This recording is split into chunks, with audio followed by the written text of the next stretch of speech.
नमस्कार, red mic की इस प्रस्तुति में आपका स्वागत है। मैं हूं संकेत उपाध्याय। आज सुबह दिल्ली और एनसीआर के स्कूलों में एक ईमेल आई। सुबह 4 से सवा 4 के बीच में ये ईमेल आई, जिसमें एक धमकी दी गई। ये बताया गया कि बहुत नुकसान पहुंचाया जाएगा। और उसके बाद जब ये ईमेल पढ़ी गई तब स्कूलों में एक दहशत सा माहौल फैला। मेरे ठीक पीछे है डीपीएस नोएडा। ये है नोएडा का एक स्कूल, जैसे कि आप देख सकते हैं। ये है डीपीएस नोएडा का गेट नंबर 3। इत्तेफाक से ये मेरा भी स्कूल रहा है और इस स्कूल को भी आज सुबह धमकी भरी वो ईमेल मिली। आधे घंटे के लिए क्या हुआ था, बच्चों ने क्या महसूस किया, आज स्कूल की टीचरों से, स्कूल के बच्चों से खूब बात हुई और बात करके बहुत सारी चीज़ें पता चली हैं कि वो आधे घंटे कैसे बीते उन बच्चों के, क्या सोच रहे थे वो, किस तरीके से स्कूल ने पूरी इवैक्यूएशन ड्राइव की। ये सारी चीज़ें जो हैं वो हम आपको इस वीडियो में बताएंगे। और उसके बाद दिल्ली के एक और कोने में भी, क्योंकि ये सिर्फ नोएडा के एक स्कूल में नहीं हुआ, ऐसी धमकी भरी ईमेल जो है वो कई स्कूलों में भेजी गई। अब ये कहा जा रहा है कि इस ईमेल का पहले तो वीपीएन के माध्यम से ये छुपा लिया गया कि ये ईमेल कहाँ से आई है, लेकिन धीरे धीरे करके उसको ये पता करने की कोशिश की कि ये ईमेल का सोर्स क्या है। तो अब दिल्ली पुलिस ने वीपीएन को क्रैक करते हुए अब ये पता लगा लिया है कि वो ईमेल का सोर्स क्या है और धीरे धीरे वो जान जाएंगे कि किसने ये बदमाशी की। लेकिन उस समय आधे घंटे तक ख़ास तौर से इस स्कूल में डीपीएस नोएडा में क्या हो रहा था उसके बारे में आपको अब बताएंगे। ये अब आपको बताते हैं कि दिल्ली पब्लिक स्कूल, जो कि एकदम मेरे पीछे है नोएडा में, इसमें क्या हुआ। तो जो जानकारी अभी तक मिली है, ईमेल आई और ईमेल को जब पढ़ा गया तब तक, जब तक स्टाफ आता तब तक बच्चे भी आ चुके थे, बच्चों की क्लासेस भी शुरू हो गई थी और 15-20 मिनट, करीब आधा घंटा जो है वो क्लास भी शुरू हो गई। एकदम से क्लास के बीच में ये बताया जाता है, छात्रों का ये कहना है कि एकदम से सर और मैम आए क्लास में और उन्होंने एकदम से बोला कि सब लोग जो हैं वो बाहर निकले। बच्चों को ये लगा, क्योंकि अक्सर एक फायर सेफ्टी ड्रिल होती है, फायर सेफ्टी ड्रिल में हमेशा ये चेक किया जाता है कि स्कूल कितना तैयार है। फ़र्ज़ कीजिए आग लग गई तो उसमें, तब यही चीज़ को देखते हुए सारे बच्चे बाहर आने लगे।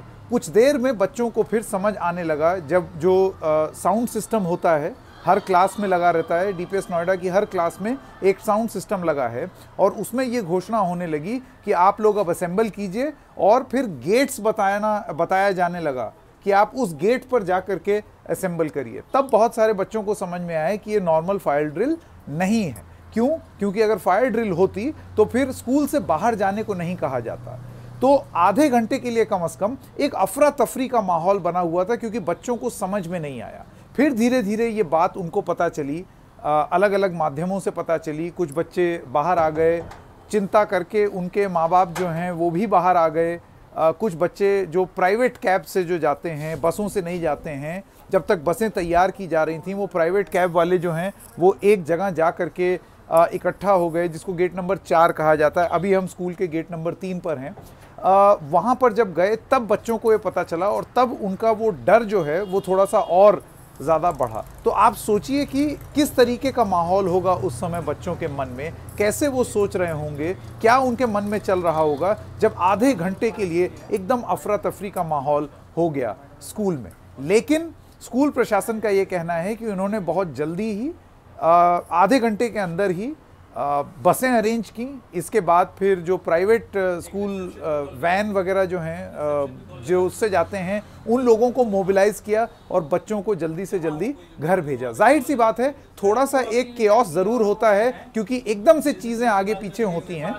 एकदम से जो टाइम होता है निर्धारित स्कूल का, उस टाइम के बजाय किसी और टाइम पर जो है वो उन बच्चों को बोला गया, और वो भी इस वातावरण में, इस माहौल में, जब न्यूज़ में ऑलरेडी चलना शुरू हो गया था। तो आप समझ ही सकते हैं कि उन बच्चों पर क्या गुजर रही होगी, अभिभावक जो हैं उनके ऊपर क्या गुजर रही होगी, पेरेंट्स गार्जियंस उन पर क्या गुजर रही होगी, और सबसे बड़ी बात स्कूल के जो टीचर्स हैं, प्रिंसिपल्स हैं, वो किस तरीके से इस सिचुएशन को मैनेज कर रहे होंगे। आप बस महज कल्पना ही कर सकते हैं। बच्चों को हमने बाहर भेज दिया और साथ साथ जूनियर स्कूल के बच्चे अभी आए नहीं थे, उनको हमने वहीं पे रोक दिया। टीचर्स को पर्सनली फ़ोन किया मेरे इंचार्जेस ने कि आपको बस में नहीं बैठना है। पेरेंट्स के लिए मैसेज किया हमने, जूनियर स्कूल के पेरेंट्स के लिए, कि भाई आपको किसी कारण से आपको आज स्कूल बंद है। तो सिर्फ नोएडा के ही स्कूल नहीं, जैसे कि हमने बताया दिल्ली एनसीआर के तमाम स्कूलों में वो धमकी भरी ईमेल आई और उसमें से एक दिल्ली का स्कूल ये भी था, मदर मेरी स्कूल, और इसमें भी लगभग उसी तरीके का माहौल हुआ जब एकदम से ईमेल आई और ये समझ में नहीं आया, छात्रों को समझ में नहीं आया, प्रिंसिपल को समझ में नहीं आया, स्कूल को, प्रशासन को, कि अब एकदम से क्या कार्रवाई की जाए। तो किया ये गया कि यहाँ पर एक इम्तिहान भी चल रहा था और वो एग्ज़ाम तुरंत रोका गया और उसके बाद बच्चों को कहा गया कि अब आप बाहर निकलें। जैसे कि आप देख सकते हैं ये मयूर विहार की मेन रोड पर ही है ये स्कूल। और अब जब प्रशासन आया यहाँ पर, जिसके बाद जब छात्रों को यहाँ से निकाल लिया गया, तो आप देख सकते हैं दिल्ली पुलिस ने इस एरिया को, स्कूल को अभी सील कर दिया है। जाहिर सी बात है अंदर जो है वो एक एक्टिविटी चल रही होगी, जो जिसे कहते हैं ना क्लीन अप एक्टिविटी, पूरे अच्छे से जांचना कि अंदर क्या हो रहा है। अब धमकी मिली है तो आप चांस नहीं ले सकते, बच्चों का मामला है, तो वो सारी कार्रवाई जो है अभी स्कूल के अंदर चल रही है, इस गेट के अंदर चल रही है, जिस वजह से पुलिस ने इसको पूरी तरीके से सील कर दिया है, बंद कर दिया है। लेकिन जो छात्र हैं और उनके पेरेंट्स हैं, उनके मन में क्या चल रहा होगा, आप ज़रा कल्पना कीजिए कि किस तरीके की स्थिति यहाँ पर उत्पन्न हुई होगी और उस समय वो कैसे रिएक्ट कर रहे होंगे, छात्र कैसे रिएक्ट कर रहे होंगे, उनके पेरेंट्स जब ये खबर सुन रहे होंगे तो वो किस तरीके से रिएक्ट कर रहे होंगे। ये सारी चीज़ें जो हैं ये बहुत ही एक डरा देने वाली बात हैं और शायद मकसद उस ईमेल का यही था। जैसे कि हमने आपको पहले भी बताया, वो ईमेल VPN यानी कि वर्चुअल नेटवर्क से आई थी, ताकि ये ना पता चल सके कि वो आई कहाँ से है या उसका स्रोत क्या है, वो कहाँ से ओरिजिनेट की है। लेकिन दिल्ली पुलिस ने जब अपनी जांच की तो उसमें उन्होंने ये पता लगाने की कोशिश की कि जैसे ये स्कूल है, इस स्कूल में जो ईमेल आई थी वो ईमेल भले ही जिसने भेजा था उसने छुपाने की कोशिश की हो, लेकिन दिल्ली पुलिस ने अब ये पता लगा लिया है वो परत दर परत खोल करके कि वो ईमेल आई कहाँ से थी।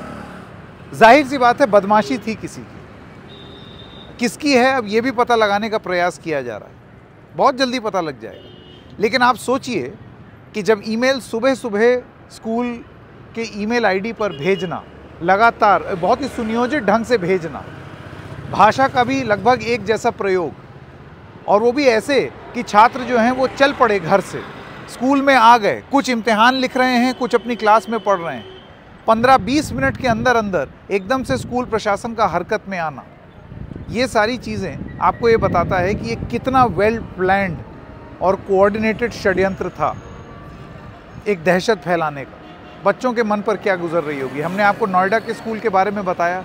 अब दिल्ली के जो लेफ्टिनेंट गवर्नर हैं वो आश्वासन दे रहे हैं कि आप चिंता मत करिए, दिल्ली पुलिस लगी हुई है इस सब जानकारी को सुलझाने में कि ये कौन थे। इसके साथ साथ एक ज़रूरी चीज़ और है जो कि हमको जाननी बहुत ज़रूरी है। ऐसे स्कूल और इसके अलावा जो और तमाम स्कूल हैं उनमें अगर बॉम्ब थ्रेट, बॉम्ब स्केयर या फिर कोई इस तरीके की गतिविधि, आतंकवादी गतिविधि अगर हो जाती है तो क्या उससे निपटने के लिए हमारा प्रशासन पूरी तरीके से तैयार है? क्या उनकी ट्रेनिंग उस तरीके की है? आज जब ईमेल आई तो उसके बाद रिस्पॉन्स किस तरीके का था? एक आधा फायर टेंडर से क्या वो समेटा जा सकता था, रोका जा सकता था? इसको ले करके ट्रेनिंग किस तरीके से होनी चाहिए? बहुत ही फोकस प्रशिक्षण आपको नहीं लगता है कि अब होना चाहिए? और ख़ास तौर से जो एडमिनिस्ट्रेशन है, जो प्रशासन है, पुलिस है, उनको ये कराया जाना चाहिए अलग अलग जगहों पर। आज दिल्ली एनसीआर है, कल कोई और शहर हो सकता है, कहीं भी हो सकता है। बच्चों की सुरक्षा का मामला है, बच्चों को ये सिखाना स्कूल में, पैनिक नहीं स्प्रेड करना है, ये नहीं उनको बताना है कि ऐसा हो जाएगा, क्योंकि जाहिर सी बात है इतने सालों में कभी कभार इस तरीके की ईमेल आती है और वो भी होक्स ईमेल निकली। लेकिन एक दहशत फैलाने वाले को सिर्फ एक बार कामयाब होना है, लेकिन उसको रोकने वालों को हर बार कामयाब होना है। इसी वजह से तैयारी का तो कोई तोड़ हो ही नहीं सकता। मेरे सहयोगी आर्यन मौर्य के साथ संकेत उपाध्याय, द रेड माइक।